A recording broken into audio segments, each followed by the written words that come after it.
Hello everyone, you are most welcome to your channel. This is Ashif Ali. तो बच्चों, हमारा class 11th BST का chapter 3 जो कि मैंने आधा कंप्लीट करा दिया था और आधा हमारा अभी पेंडिंग था।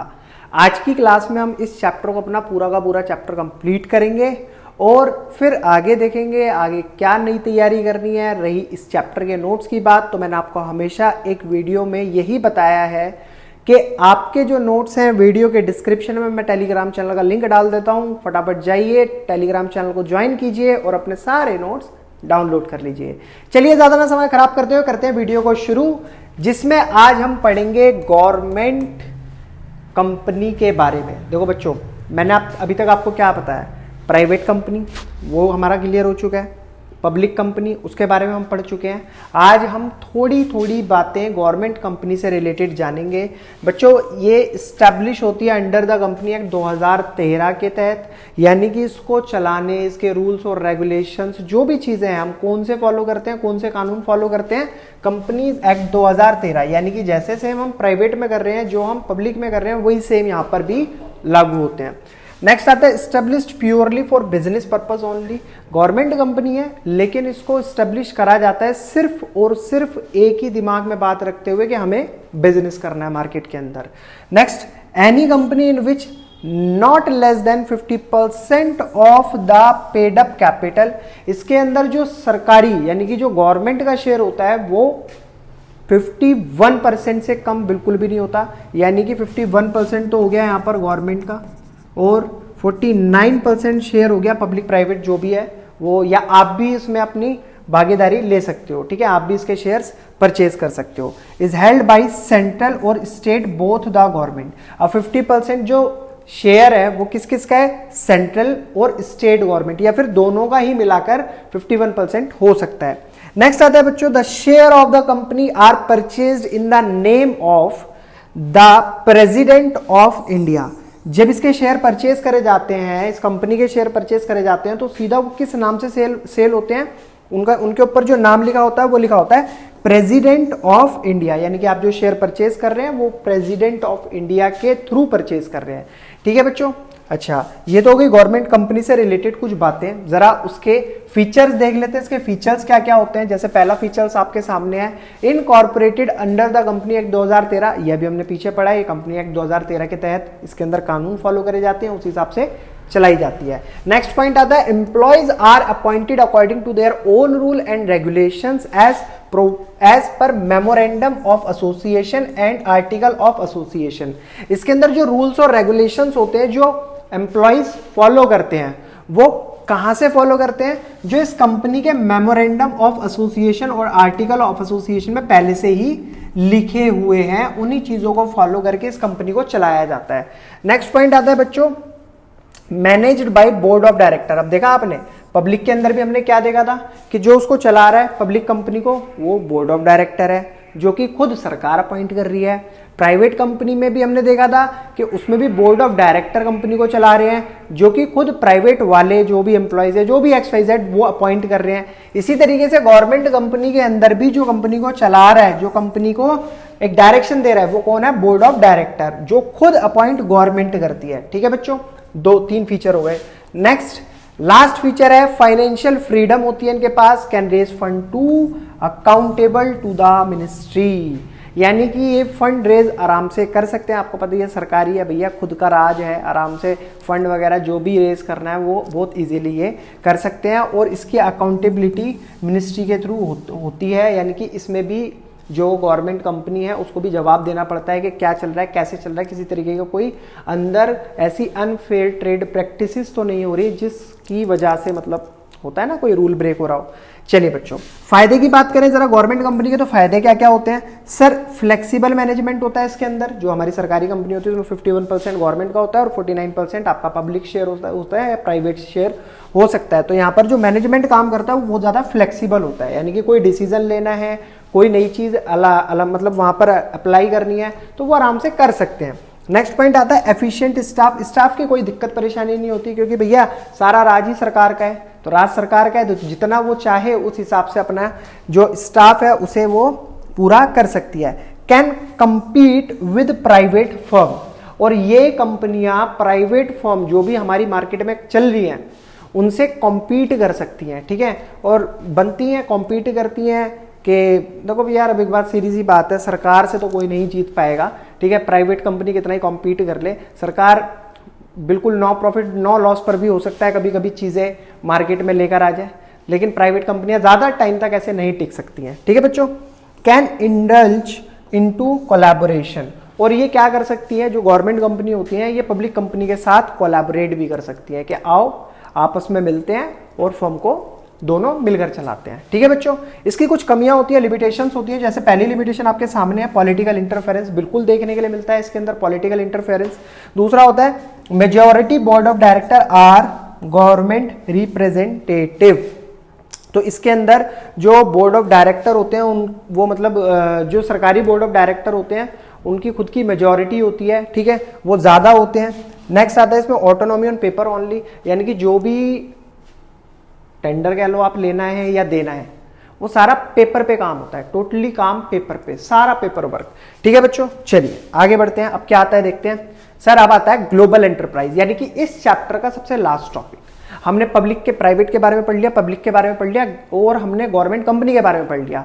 अब जरा बात करते हैं जो इस चैप्टर का जो लास्ट वर्ड था ग्लोबल एंटरप्राइज, उनके बारे में। सर ये होती क्या है ग्लोबल एंटरप्राइज, और मल्टीनेशनल कंपनी के नाम से भी इनको जाना जाता है, शॉर्ट फॉर्म में एमएनसी बोला जाता है। आपने 8-9 क्लास में इसके बारे 8 क्लास में पढ़ा होगा जरूर, 8 क्लास में आया है इसका, एमएनसी कंपनी। सर ये ग्लोबल एंटरप्राइज मैं बता देता हूँ, ऐसी कंपनी जो हेडक्वार्टर तो किसी एक मतलब एक कंट्री का है लेकिन वो हर देश में फैली पड़ी है, उन्हें हम बोलते हैं ग्लोबल एंटरप्राइज, ठीक है। उन्हें मल्टीनेशनल कंपनी के नाम से भी जाना जाता है। मल्टीनेशनल, मल्टी मतलब मैनी, मल्टी का मतलब होता है many, and national means country, ठीक है। तो बहुत सारी कंट्रियों में जो एक कंपनी अपना पैर जमा कर बैठी है उसको मल्टीनेशनल कंपनी कहते हैं। It refers to the company which operate in countries have branches in the different countries, popularly known as मोफा, यानी कि मेजॉरिटी ओन्ड फॉरेन एफिलिएट्स। कहने का मतलब इनका सीधा सा ये है कि जो बहुत एक से ज्यादा कंट्रियों के अंदर अपनी ब्रांचेस ओपन करके बैठी है, हेडक्वार्टर अपनी कंट्री के अंदर है लेकिन और बहुत सारी कंट्रियों में उसकी ब्रांचेस हैं, तो वो जो कंपनी होती है वो कहलाती है मल्टीनेशनल कंपनी, और उसको मोफा के नाम से जाना जाता है, यानी कि मेजॉरिटी ओन्ड फॉरेन एफिलिएट्स, यानी कि चल उन्हीं रूल्स और रेगुलेशंस के हिसाब से चल रही है वो कंपनी। जो मतलब मान लो किसी फॉरेन की कंट्री का नाम ले लो, अमेरिका की कोई कंपनी है, तो वहां पर जो हेडक्वार्टर है ना, जो उन्होंने रूल्स रेगुलेशंस जो भी पॉलिसीज बना रखी हैं वो उस कंपनी के अंदर फॉलो करी जा रही है, लेकिन वो जिस कंट्री के अंदर है वो वहां के भी रूल्स को ध्यान में रखकर अपनी कंपनी को चलाते हैं। चलिए जी, and headquarter located in one country, और हेडक्वार्टर तो उनका होम कंट्री में ही होता है, जैसे कि मैंने आपको बता दिया।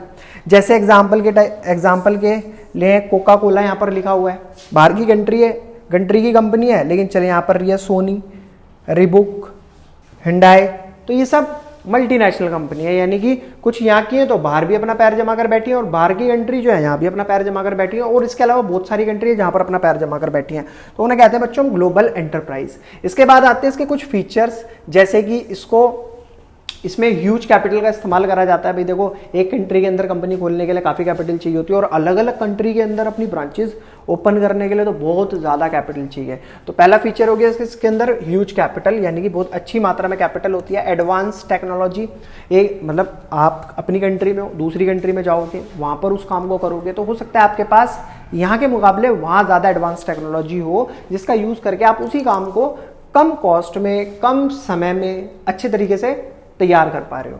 नेक्स्ट आता है बच्चों फॉरेन कोलैबोरेशन। हो सकता है देखो ऐसा भी होता है जैसे बाहर की कोई कंट्री है, ठीक है, और उसकी कंपनी चाहती है हमारी कंपनी के अंदर ब्रांच खोलना और वही प्रोडक्ट सेल करना जो ऑलरेडी हमारी कंट्री के अंदर जो कंपनी है वो बना रही है। अब यहाँ की जो लोकल कंट्री है वहाँ लोग जानते हैं उसको, मतलब जो कंपनी है उसके जो बोर्ड ऑफ डायरेक्टर हैं, तो इसके लिए वो उसके लिए आसान है अपने आप को फैलाना, अपना प्रोडक्ट मार्केट में सेल करना। और बाहर की जो कंट्री है वहाँ के लोग यहाँ के तो कुछ भी जानते नहीं है, तो ऐसी सिचुएशन में वो क्या करते हैं, कोलैबोरेट कर लेते हैं, कहते हैं हम तुम्हारे कॉम्पिटिशन में आएंगे, तुम्हारा भी नुकसान हमारा भी नुकसान, एक काम करते हैं आपस में मिल जाते हैं, कोलैबोरेशन करके कंपनी को चलाते हैं। सेंट्रलाइज, यानी कि जहाँ की वो जिस कंट्री की वो कंपनी है उसको वहीं से ही सेंट्रलाइज करा जाएगा, मतलब वहीं से ही चलाया जाएगा। इफेक्टिव मार्केटिंग स्ट्रेटेजी, अलग अलग तरीके की मार्केटिंग स्ट्रेटेजी का यूज करा जाता है और बिजनेस को बढ़ाया जाता है। क्लियर है बच्चों, समझ आ रही है तो कमेंट में लिखो यस, नहीं आ रहा है तो कमेंट में लिखो नो, और क्या नहीं आ रहा है वो जरूर बताना, फिर और कोशिश करेंगे उसको समझाने की। ठीक है बच्चों, नेक्स्ट और ये आता है हमारा इससे अगला पॉइंट, जॉइंट वेंचर। तो सर ये जॉइंट वेंचर क्या है? तो मैं सिंपल लैंग्वेज में आपको समझाता हूँ। जब दो कंपनी आपस में मिलकर एक अपनी कंपनी अलग बनाती हैं, मतलब दो अलग अलग कंपनी आपस में मिलकर एक नई कंपनी की फॉर्मेशन करते हैं, उसे हम बोलते हैं जॉइंट वेंचर। जस्ट लाइक आप यहाँ पर एग्जाम्पल के तौर पे लिख सकते हो, जैसे बाहर की कंपनी, हमारी कंपनी है मारुति और बाहर की कंपनी है सुजुकी। तो मारुति और सुजुकी मिली तो क्या बन गई? मारुति सुजुकी। मारुति इंडिया की है और सुजुकी बाहर की है, तो इन्होंने आपस में कोलैबोरेशन करा तो ये क्या बन गई? एक जॉइंट वेंचर कंपनी। दो फर्म ज्वाइन होती हैं फॉर म्यूचुअल बेनिफिट, दोनों आपस में एक दूसरे के बेनिफिट के बारे में सोचते हुए कोलैबोरेट करती हैं, तो उसे हम कहते हैं joint venture. A joint venture agreement is made to avoid conflict at later stage.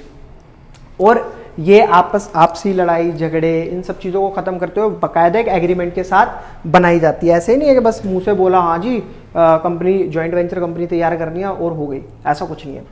when for more enterprises, when two or more enterprise join together to establish a new enterprise, then it is known as joint venture। तो ये बात मैं आपको बता ही चुका हूँ। जब दो या दो से ज्यादा आपस में मिलकर कोलैबोरेट करती हैं और फिर एक नई कंपनी की फॉर्मेशन होती है, उसे हम कहते हैं जॉइंट वेंचर। एग्जाम्पल मैंने मारुति सुजुकी का दिया ही है, या आप कह सकते हो हीरो होंडा। ठीक है, अभी हीरो अलग होंडा अलग है, लेकिन पहले दोनों मिलकर हीरो होंडा एक ही कंपनी हुआ करती थी। चलिए, इसके बाद इसके फीचर्स क्या होते हैं बच्चों? इसके फीचर्स यानी कि फायदे, जैसे कि इंक्रीज इन रिसोर्स। जब दो कंपनी मिली आपस में तो इसने कहा मेरे पास ये रिसोर्सेज हैं, इसने कहा मेरे पास ये रिसोर्सेज हैं, दोनों आपस में मिले, उनका सही यूज हुआ, तो इसका मतलब जो रिसोर्सेज हैं वो बढ़ गए। एडवांस टेक्नोलॉजी, हो सकता है दोनों ने अपना अपना दिमाग लगाया और कोई नई टेक्नोलॉजी से उस काम को करने के बारे में सोचा। New market and distribution network, इसका अपना नेटवर्क था, इसका अपना नेटवर्क था, दोनों ने आपस में कोलैबोरेट करा तो दोनों का एक ही नेटवर्क हो गया, यानी कि ज्यादा मात्रा में नेटवर्क हो गया। लीड्स टू इनोवेशन, ये हमेशा दोनों कंपनी का वही है ना, एक से भले दो दिमाग अलग अलग तरीके से चलेंगे तो दोनों नई नई चीज इनोवेट करेंगे, नई नई चीजों के बारे में सोचेंगे। एस्टैब्लिश ब्रांच्ड नेम, यानी कि जब ये दोनों आपस में मिली तो जो एक नया नाम निकल कर आया, ठीक है, इसका अपना ब्रांड, ये खुद अपने आप में ब्रांड, यानी कि हीरो अपने आप में ब्रांड, होंडा अपने आप में ब्रांड, और जब ये मिली तो दोनों की एक पावर हो गई। ठीक है, लो कॉस्ट ऑफ प्रोडक्शन, जब ये दोनों मिलकर काम करेंगी, दोनों के रिसोर्सेज अच्छे, दोनों के पास पैसा अच्छा, दोनों के पास जो भी इनका मैनेजमेंट है वो अच्छा, तो क्या होगा? जो प्रोडक्शन होगी वो कम से कम पैसों में होगी। चलिए बच्चों, जॉइंट वेंचर भी आपको समझ आ गया होगा। लास्ट इस चैप्टर का टॉपिक पब्लिक प्राइवेट पार्टनरशिप, यानी कि पीपीपी या P3 आप कह सकते हो। तो सर ये क्या है? पब्लिक प्राइवेट पार्टनरशिप क्या है? यानी कि पब्लिक और प्राइवेट कंपनी जो ना दोनों आपस में जब पार्टनरशिप कर लेते हो तो कहते हैं PPP. A relation between government and private in the context of infrastructure and other services, ये भी दोनों आपस में बॉन्ड बना लेती हैं, पब्लिक कंपनी और प्राइवेट कंपनी, चाहे वो इंफ्रास्ट्रक्चर से रिलेटेड हो, कोई सर्विस से रिलेटेड हो, तो उस सिचुएशन को हम कहते हैं public private partnership. Under this government public sector play an important role, यानी कि जो यहाँ पर गवर्नमेंट है या पब्लिक सेक्टर है वो एक बहुत बड़ा रोल प्ले करता है in dealing with the public investment, social obligation etcetera, and private will make use of its expertise in operation and innovation. तो जो गवर्नमेंट कंपनी है वो अपने पास जो भी उसके यंत्र हैं उनका अपना इस्तेमाल कर रही है, प्राइवेट अपना इस्तेमाल कर रही है, और दोनों मिलकर जब वो दोनों एक साथ इस्तेमाल कर रही है तो पावर और भी ज्यादा हो जाती है। Just like example, school building बनानी है, हॉस्पिटल बनाने हैं, पावर जनरेशन, सैनिटेशन, साफ सफाई के कामों में, तो ये दोनों कंपनियां सोचती हैं कि चलो भैया रिसोर्सेज इसके पास आएंगे, पावर हमारे पास आएगी, दोनों मिलते हैं इस काम को पूरा करते हैं। पर्टिकुलर काम को करने के लिए भी ऐसा हो सकता है, पब्लिक और प्राइवेट कंपनी दोनों आपस में पार्टनरशिप कर सकती है किसी एक पर्टिकुलर वेंचर को कंप्लीट करने के लिए। इसके अलावा और कुछ है इसके अंदर? नहीं, और कुछ नहीं है, बस चैप्टर यहीं तक है बच्चों। इससे पिछले वाले पार्ट में काफी बातें करी थी प्राइवेट और पब्लिक कंपनी से रिलेटेड। इस पार्ट के बारे में हमने आपको पता ही है, सारी चीज़ आपके सामने है, नोट्स के बारे में सारी डिटेल मैंने आपको दे ही रखी है, और ये भी बताया हुआ है आपके लिए एक सरप्राइज आने वाला है। तो बच्चों फिर मिलते हैं आपसे अगली नई वीडियो में बिजनेस के नए चैप्टर के साथ। तब तक के लिए धन्यवाद।